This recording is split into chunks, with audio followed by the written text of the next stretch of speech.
आज हम लोग डिस्कस करेंगे वेरियस टॉपिक्स जो स्टीम टरबाइन से रिलेटेड है।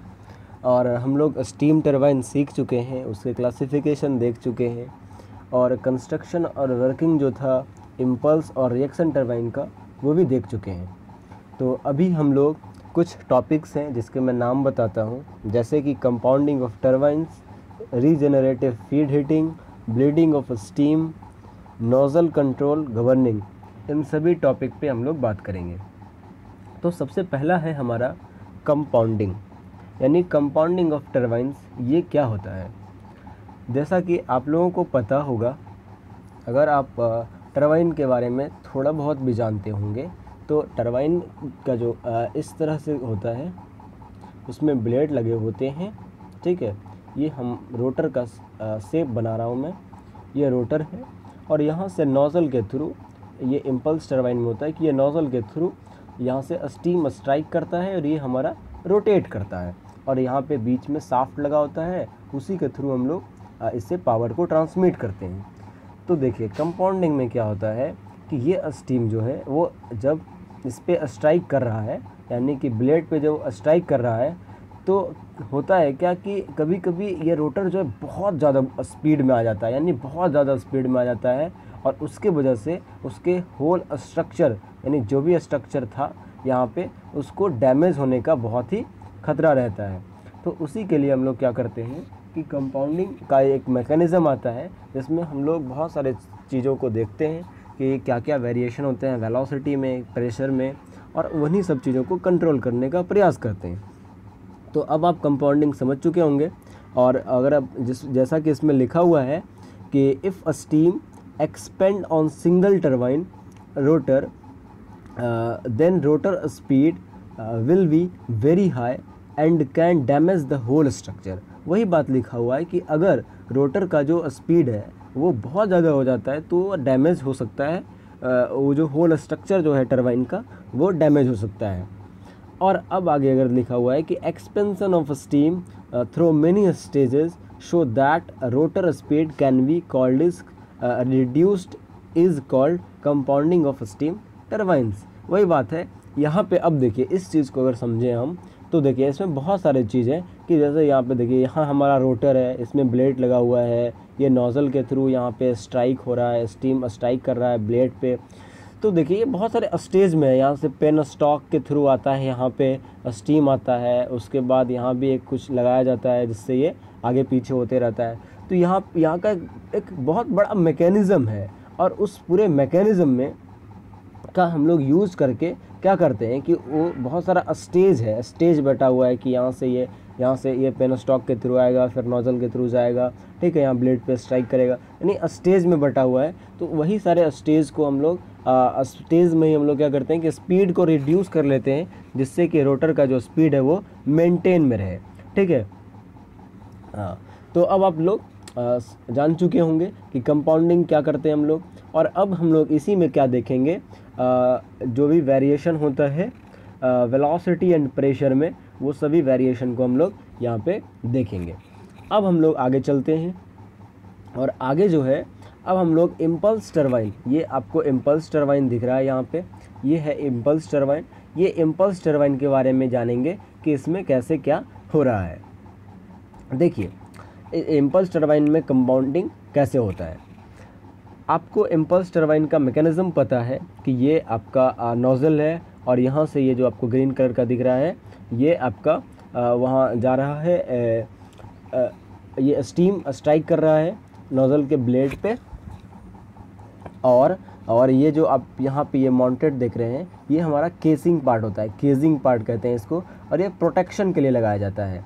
ये हमारा लगाया जाता है प्रोटेक्शन के लिए लगाया जाता है। ठीक है, ये देखिए, ये तो हमारा इम्पल्स टरबाइन का सिंपल सा एक मैकेनिज़्म हो गया। बीच में हमारा शाफ्ट रहेगा और शाफ्ट के थ्रू ही हम लोग क्या करेंगे, पावर को ट्रांसमिट करवाएंगे और पावर का हम लोग यूज़ करेंगे। ठीक है, तो अब देखिए कि इसमें हम लोग क्या देखेंगे कि ये देखिए, अब हम लोग जब इसमें प्रेशर और वेलोसिटी की बात आती है, तो हम लोग यहाँ पे देखेंगे कि ये हमारा नोज़ल है, ये हमारा ब्लेड है। ठीक है, ये हमारा नोज़ल है, ये ब्लेड है। जैसे ही नोज़ल से स्ट्राइक होता है तो इसमें स्टीम भरा हुआ है और स्टीम स्ट्राइक करेगा ब्लेड पे। तो अब यहीं पे आता है वेलोसिटी एंड प्रेशर का बात आता है। तो अब देखेंगे हम एक नीचे में एक और डायग्राम है, और उस डायग्राम के अकॉर्डिंग हम देखेंगे कि क्या चेंजेज हो रहे हैं वेलोसिटी एंड प्रेशर में। देखिए ये हमारा नोज़ल है, यहाँ पे हमारा स्टीम था और स्टीम स्ट्राइक करा किस पे, ये यहाँ पे ब्लेड पे स्ट्राइक करा। तो देखिए यहाँ पे ये जो आपको फर्स्ट पार्ट में दिख रहा होगा, ये हमारा जीरो कंडीशन पे, यहाँ पे देखिए रेड लाइन में वेलोसिटी है और ब्लू लाइन में प्रेशर है। मैं अभी रेड लाइन की बात करूँगा यानी वेलोसिटी की बात करूँगा। तो देखिए वेलोसिटी की बात मैं यहाँ पे कर रहा हूँ कि नोज़ल के थ्रू, नोज़ल किस लिए लगाया जाता है, वेलोसिटी को हाई करने के लिए। इसका मतलब है कि जब स्टीम से वेलोसिटी निकलेगा तो यानी स्टीम निकलेगा तो उसका वेलोसिटी क्या होगा, हाई होगा। इसलिए हम यहाँ पे दिखाए हैं कि यहाँ से ये जो यहाँ पे है, यहाँ से हमारा जब ऊपर जाएगा तो वेलोसिटी इसकी हाई होगी। उसके बाद फिर हम यहाँ कट करें एक बार, फिर हम फेज चेंज करके अब जब स्ट्राइक करेगा ब्लेड पे तो क्या होगा। जैसे देखिए यहाँ से स्ट्राइक करा तो वेलोसिटी इसकी पूरी हाई थी तो ग्राफ ऊपर गया। उसके बाद क्या होगा, धीरे धीरे हमारा वेलोसिटी घटते जाएगा ब्लेड पे स्ट्राइक करने के बाद, और ये फिर हमारा वही कंडीशन पे आ जाएगा।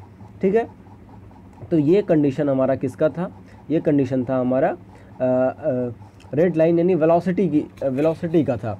अब हम लोग देखेंगे ब्लू लाइन की बात करूँगा मैं, यानी जो प्रेशर की बात करूँगा। देखिए प्रेशर हमारा क्या रहता है, सबसे पहले तो हाई रहता है प्रेशर, क्योंकि हम हाई प्रेशर से देंगे तभी वेलोसिटी भी हाई होगा। ठीक है, तो हाई प्रेशर था। अब धीरे धीरे जैसे ही वो स्ट्राइक होता है तो धीरे धीरे प्रेशर क्या होता है नोज़ल का, वो धीरे धीरे घटता जाता है। तो इसलिए पहले ग्राफ में ये डिक्रीज़ कर रहा है। उसके बाद फिर जब हम फेज चेंज करते हैं तो ब्लेड ये जो ब्लेड है, ब्लेड पे स्ट्राइक करने के बाद क्या होता है कि ये यहाँ पे कांस्टेंट हो जाता है, प्रेशर वहाँ पे क्या हो जाएगा, कांस्टेंट हो जाएगा। ठीक है, यानी स्ट्राइक करने के बाद वो क्या हो जाता है, वो वहाँ पे वो कांस्टेंट रहता है। तो ये मैंने बात कर लिया इम्पल्स टरबाइन में कैसे वेलोसिटी और प्रेशर का ये जो रहता है कंस्ट्रक्शन, यानी कैसे क्या होता है, इस पे हमने इम्पल्स टरबाइन में बात कर लिया। अब ये जो बगल में है वो है रिएक्शन टरबाइन। ठीक है, ये रिएक्शन टरबाइन है।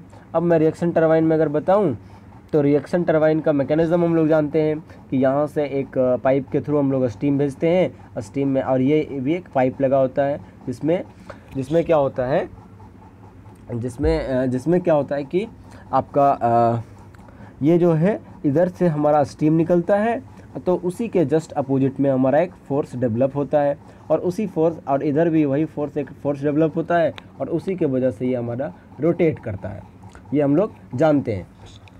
तो ये हमारा मैकेनिज्म होता है ये रिएक्शन टरबाइन का।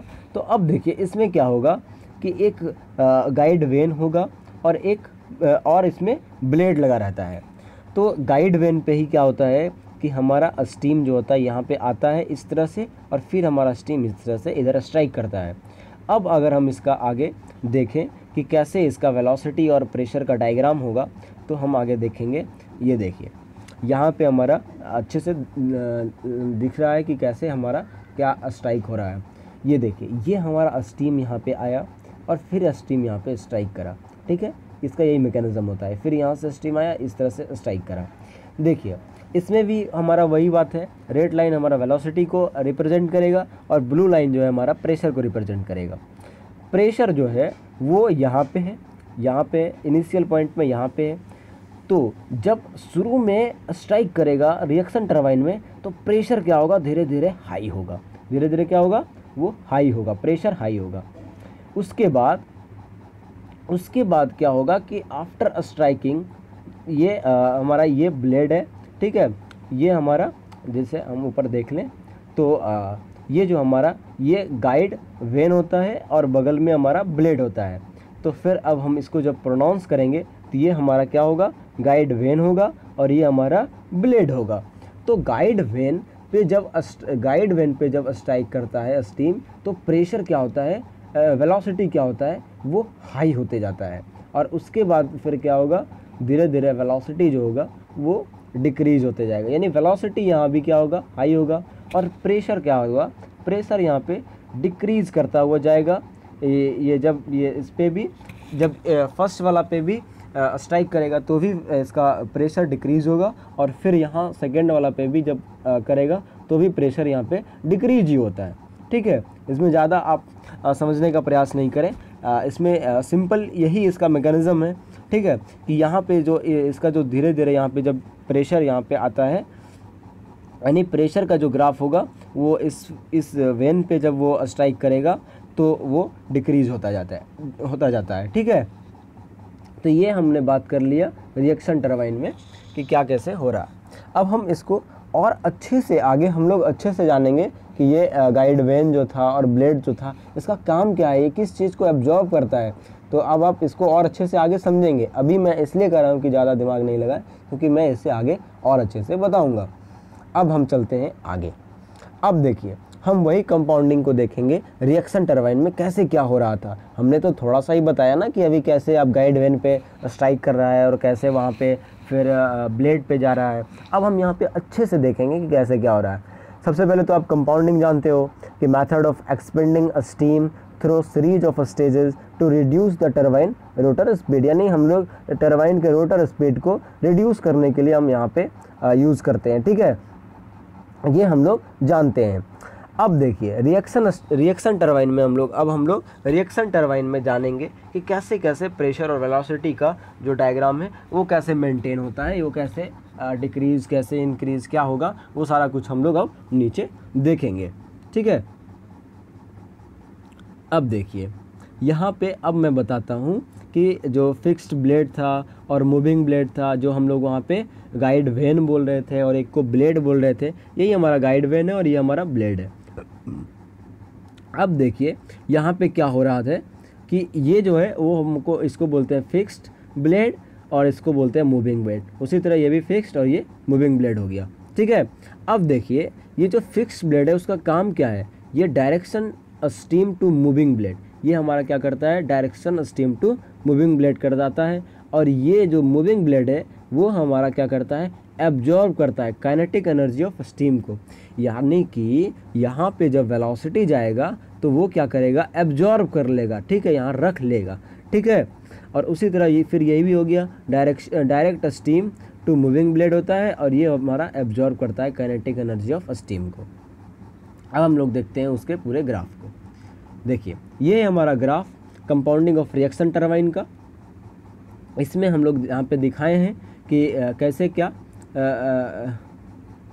हाँ, तो हम लोग यहाँ पे दिखाएं कि कैसे क्या हो रहा है इसमें। ये हमारा फिक्स्ड ब्लेड है, ये हमारा मूविंग ब्लेड है, ये फिक्स्ड ब्लेड, ये moving blade, fixed blade, moving blade. अब देखिए इसमें क्या होता है, हम लोग पहले ही जानते हैं कि अब यहाँ पे आपको दिख रहा होगा ये हमारा वेलोसिटी का है और ये हमारा प्रेशर का है। फिक्स्ड ब्लेड पे जैसे ही यहाँ पे स्ट्राइक करेगा स्टीम तो वेलोसिटी जो है वो उसकी हाई होगी। वेलोसिटी क्या होगी, हाई होगी। और मूविंग ब्लेड का क्या काम था, ये एब्जॉर्ब करता है काइनेटिक एनर्जी को, इसलिए इसमें यहाँ जो होगा वेलोसिटी लो होगी। ये कोई एब्जॉर्प्शन नहीं है, ये कोई एब्जॉर्ब नहीं करता है फिक्स्ड ब्लेड, इसलिए यहाँ पे वेलोसिटी जो होगी वो हाई होगी। उसके बाद मूविंग ब्लेड जो होता है वो क्या करता है, एब्जॉर्ब करता है काइनेटिक एनर्जी के लिए, इसलिए लो होता है। यही मैकेनिज्म हमारा चलते रहेगा। फिक्स्ड ब्लेड में हाई होगा और मूविंग ब्लेड में लो होगा, फिक्स्ड ब्लेड में हाई, मूविंग में लो होगा। और प्रेशर का जो मैकेनिज्म है यहाँ में रिएक्शन टरबाइन जो है उसमें प्रेशर हमेशा डिक्रीज ही करता रहता है, क्योंकि देखिए हम इम्पल्स टरबाइन में इसलिए प्रेशर को हाई और लो कर रहे थे क्योंकि वहाँ पे हमारा नोज़ल यूज करते हैं और नोज़ल में क्या होता है कि प्रेशर हम लोग हाई करने के लिए वहाँ पे नोज़ल को लगाते हैं। ठीक है, तो इसलिए वहाँ पे ग्राफ में एक जगह पे हाई हो रहा था, लेकिन यहाँ पे हम लोग उस तरह का किसी भी मैकेनिज्म का यूज़ नहीं करते हैं, तो इसलिए धीरे धीरे ये डिक्रीज़ ही करता जाएगा। तो आई होप कि आप लोग समझ चुके होंगे कि कंपाउंडिंग ऑफ रिएक्शन टरबाइन क्या होता है। अब हम लोग आगे बढ़ते हैं और आगे हम लोग देखेंगे कंपाउंडिंग देखेंगे इम्पल्स टरबाइन के लिए।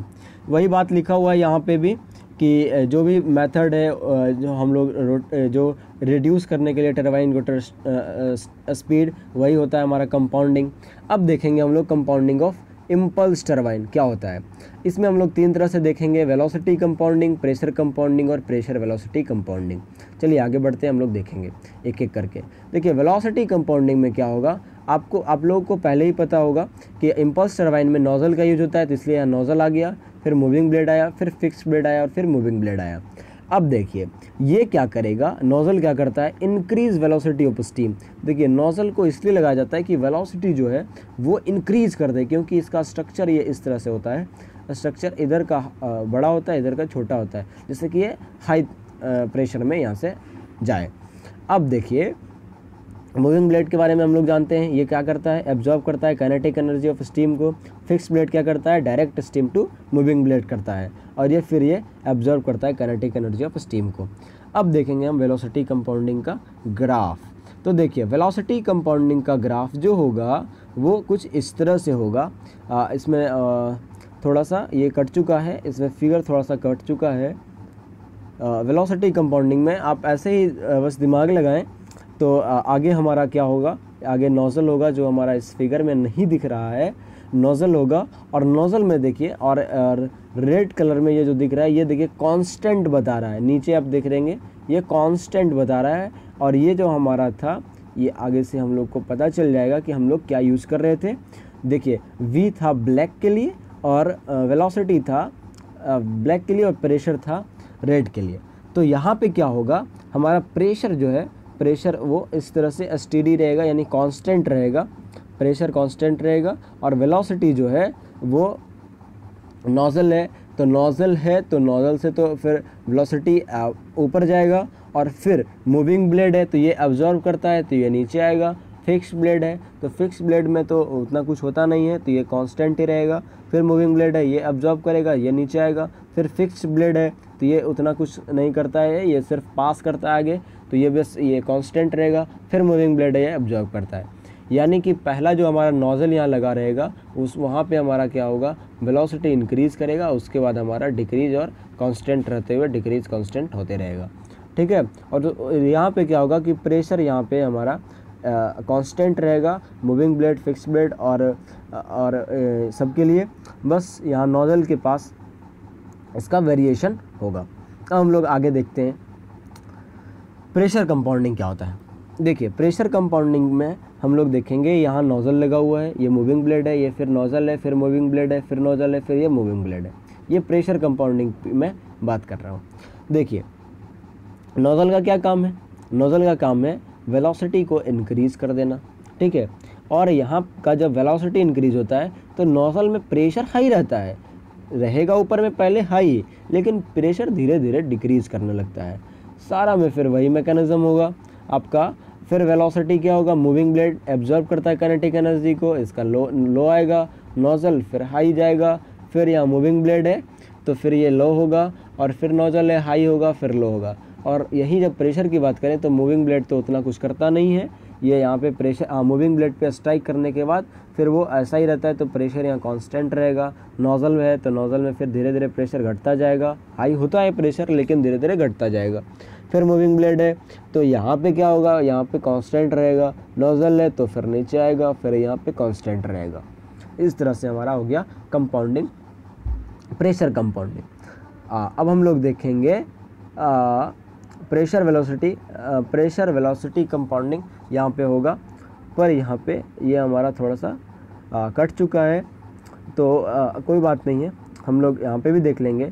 ये हमारा होगा यहाँ पे pressure velocity compounding. Pressure velocity compounding में क्या होगा कि वही मैकेनिज़्म रहेगा, बस यहाँ पे कहीं पे आपका नोज़ल रहेगा, कहीं मूविंग ब्लेड, कहीं फिक्स्ड ब्लेड। उसी हिसाब से हम लोग क्या कर लेंगे, नोज़ल रहेगा तो वेलोसिटी हाई होगा, प्रेशर लो होगा, ये आपको ध्यान रखना है। मूविंग ब्लेड के लिए क्या होता है, प्रेशर आपका कांस्टेंट जाता है, लेकिन मूविंग ब्लेड काइनेटिक एनर्जी को एब्जॉर्ब करता है, तो इसलिए इसमें वेलोसिटी डिक्रीज़ करेगा।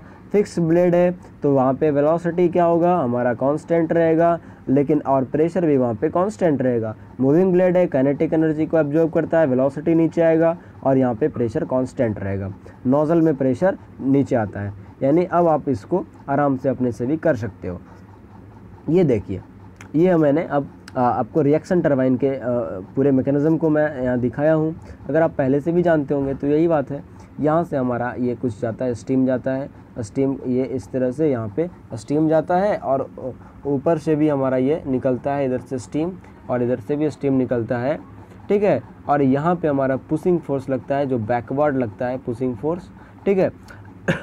और उसी के वजह से हमारा ये रोटेट करता है। और यहाँ पे हम शाफ्ट लगाते हैं, शाफ्ट से यहाँ गियर बॉक्स कनेक्ट होता है, गियर बॉक्स से जनरेटर कनेक्ट होता है और जनरेटर से हमारा बैटरी कनेक्ट होता है। When water or steam come from the nozzle, then it will push nozzle in backward direction and turbine will start rotating। और ये हमारा क्या होता है, स्टार्ट करता है रोटेटिंग, यानी कि ये आगे पुश करता है, पीछे से हमारा फोर्स लगता है और उसके बाद ये हमारा क्या होता है कि स्टार्ट कर देता है, ये रोटेट करने के लिए स्टार्ट कर देता है। ये हमारा इम्पल्स टरबाइन हो गया। और ये रिएक्शन टरबाइन है, ये रिएक्शन टरबाइन था, ठीक है। और ये हमारा इम्पल्स टरबाइन है, ठीक है। अगर मैं उल्टा बोला होगा तो आप इसे कर लीजिएगा, सही कर लीजिएगा। ये रिएक्शन टरबाइन होता है, ये हमारा रिएक्शन टरबाइन होता है और ये हमारा इम्पल्स टरबाइन होता है। इम्पल्स टरबाइन में क्या होता है कि ये समझिए तो एक इम्पैक्ट टाइप का फोर्स लगता है, यहाँ इम्पैक्ट टाइप का फोर्स लगता है और उसी की वजह से ये रोटेट करता है। ये बगल में यहाँ केसिंग होता है, ये गियर बॉक्स से कनेक्ट होता है जब रोटेट करता है। केसिंग का काम है प्रोटेक्शन देने के लिए। और यहाँ पे हमारा गियर बॉक्स रहता है, ये जनरेटर और बैटरी के थ्रू हम लोग ये हमारा पावर प्रोड्यूस होता है। When water or steam strike on the blade, then turbine will start rotating। यानी जब यह स्ट्राइक करता है तो फिर हमारा टरबाइन रोटेट करने लगता है। तो अब हम लोग आगे देखेंगे, ये हमारा कंपाउंडिंग का टॉपिक यहाँ पे एंड हो गया। हमने कंपाउंडिंग को जाना, उसके बाद हम लोग रिएक्शन टरबाइन के लिए क्या कंपाउंडिंग होगा, उसके वेलोसिटी और प्रेशर के डायग्राम को जाना, ठीक है। और इम्पल्स के लिए क्या होता है उसके भी हम लोग वेलोसिटी और प्रेशर के डायग्राम को जाने, ठीक है। इसमें कुछ रिमेंबर टाइप का आप बढ़िया से अगर ध्यान रखें तो कुछ नहीं है उसमें। आप इन चीज़ों को ध्यान रखिएगा कि नोजल है तो वहाँ पे हमारा वेलोसिटी इंक्रीज़ करेगा और प्रेशर थोड़ा थोड़ा धीरे धीरे डिक्रीज़ करेगा। इस तरह का कुछ बातें थी, वो आप लोग अच्छे से ध्यान रखिएगा। अब देखिए, अब हम लोग आ गए regenerative cycle with single feed water heater.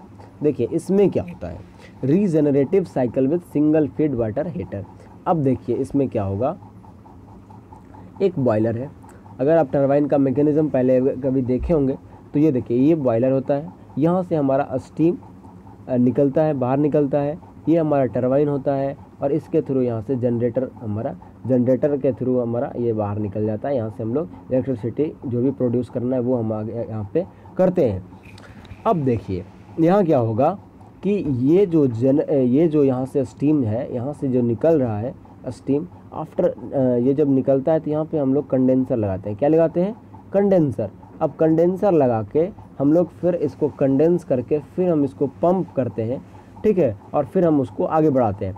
अब देखिए क्या होगा कि ये हमारा टरबाइन है, यहाँ पे हमारा जब ये स्टीम जब देते हैं तो यहीं पे क्या होता है कि हमारा कुछ जो वाटर है वो लीक करता है, यानी हम यहाँ से लीक करवाते हैं, ठीक है। ये हम कुछ स्टीम को ले लेते हैं और ये स्टीम हम ले लेने के बाद ये हमारा क्या होता है कि यहाँ पे हम एक वाटर हीटर का यूज़ करते हैं।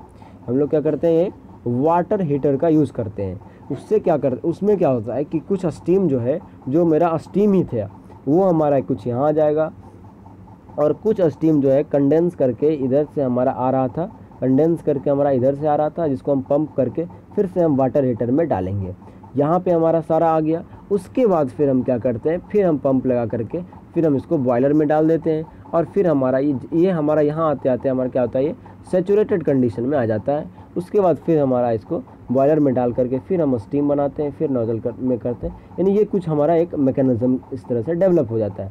यही हमारा जो मैकेनिज्म होता है वो हमारा कहलाता है regenerative cycle with single feed water heater, ठीक है। यही हमारा जानना था इसके बारे में कि रीजनरेटिव फीड हीटिंग कैसे क्या होता है, आप लोग समझ चुके होंगे। अब हम लोग देखेंगे आगे, हम लोग देखेंगे